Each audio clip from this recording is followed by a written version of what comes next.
विश्वविद्यालय का जो कुलपति होते हैं वो कहीं ना कहीं नियुक्त सरकार करेंगी और विश्वविद्यालय का जो छात्र संघ का जो चुनाव होता है वो भी निरस्त कर दिया जा रहा है। और उससे हमने महामहिम के सामने सारे विषयों को रखा। महामहिम अपने द्वारा करना चाहती है, तो कहीं ना कहीं इसमें दाल में कुछ काला लगता है कि आप कुलपति अपने लोगों को बैठाएंगे यहाँ पर और आपके कुलपति हमारे साथ कुछ आजसू के छात्र नेता है। आइए सीधा इनसे जुड़ते हैं। ये राज्यपाल से बात करने आए थे किसी मुद्दे को लेकर। आइए डायरेक्ट जुड़ते हैं और बात करते हैं क्या मुद्दा था, राज्यपाल से क्या बातचीत हुई है। ये जो अभी 2 दिन पहले एक अधिनियम पास हुआ, विश्वविद्यालय अधिनियम, उसका आजसू 2 दिन से पुरजोर विरोध कर रही है जी। तो हमने सरकार का विरोध किया। उसके बाद हम राजभवन में लोकतांत्रिक तरीके से आए। हमने महामहिम के सामने सारे विषयों को रखा। महामहिम ने भी हमको आश्वासन दिया कि आने वाले समय में जो छात्र में जो फैसला होगा वो लेने का काम करेंगे। तो मेरा सरकार से सवाल है कि जब आप इतने सारे संस्था आप चला रहे हैं, उस सारे संस्थाओं की स्थिति आपको देखने की जरूरत है। आप क्यों विश्वविद्यालयों में घुसने का काम कर रहे हैं? जी, लगातार आप लोग के द्वारा आंदोलन किया जा रहा है, मतलब धरना दिया जा रहा है रांची यूनिवर्सिटी में, कहीं ना कहीं वो भी मुद्दा है यहाँ पे। नहीं, वो धरना तो स्वतः चलता रहता है।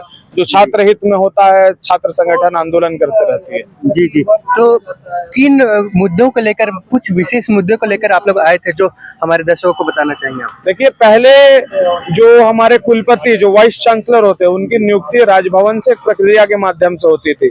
लेकिन वो जो राजभवन की ताकत थी उसको राज्य सरकार अब अपने हाथ में लेना चाहती है और कुलपति की नियुक्ति अपने द्वारा करना चाहती है। तो कहीं ना कहीं इसमें दाल में कुछ काला लगता है कि आप कुलपति अपने लोगों को बैठाएंगे यहाँ पर और आपके कुलपति यहाँ अपने लोगों को विश्वविद्यालय में जगह देने का काम करेंगे। तो ये छात्र हित के विरोध में है। इसका विरोध छात्र संगठन और आजसू छात्र संघ कर रही है। जी, आपको क्या लगता है आपकी मांगे सुनी जाएगी? नहीं सुनी जाएगी तो निश्चित तौर पे हम लोग हुक्का पानी राज्य का बंद कर देने का काम करेंगे।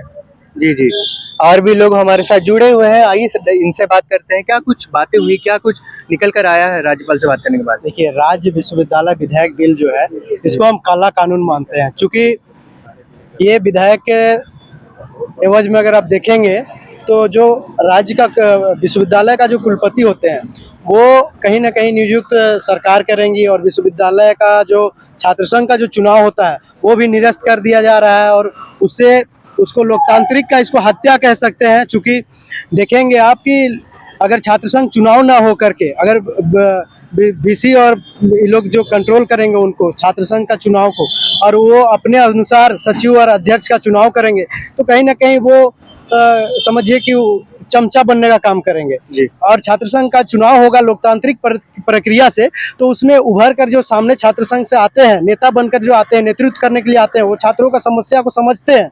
आज जीता जागता कितना एग्जाम्पल आपको बता सकते हैं। हमारे यहाँ मेयर साहब आपका छात्र नेत्री थी। आप दिल्ली का, हमारे देश का जो राजधानी है दिल्ली का जो मुख्यमंत्री है रेखा गुप्ता जी, अब वो भी छात्र राजनीति से है। तो ऐसे छात्र राजनीति से उभर के आने वाले कहीं ना कहीं महिलाओं का भी आवाज दबाने का काम किया जा रहा है और छात्रों का देखिएगा तो उन लोग का आवाज दबाने का काम किया जा रहा है। तो ये रवैया हेमंत सोरेन का हम लोग चलने नहीं देंगे, क्योंकि आजसू हमेशा जानिए कि आंदोलन का पार्टी रहा है। तो इस तरह का जब भी विधेयक पास होगा हम उसके खिलाफ में हमेशा खड़ा रहेंगे और पूरा झारखंड के लोग इस आंदोलन में जुड़ रहे हैं।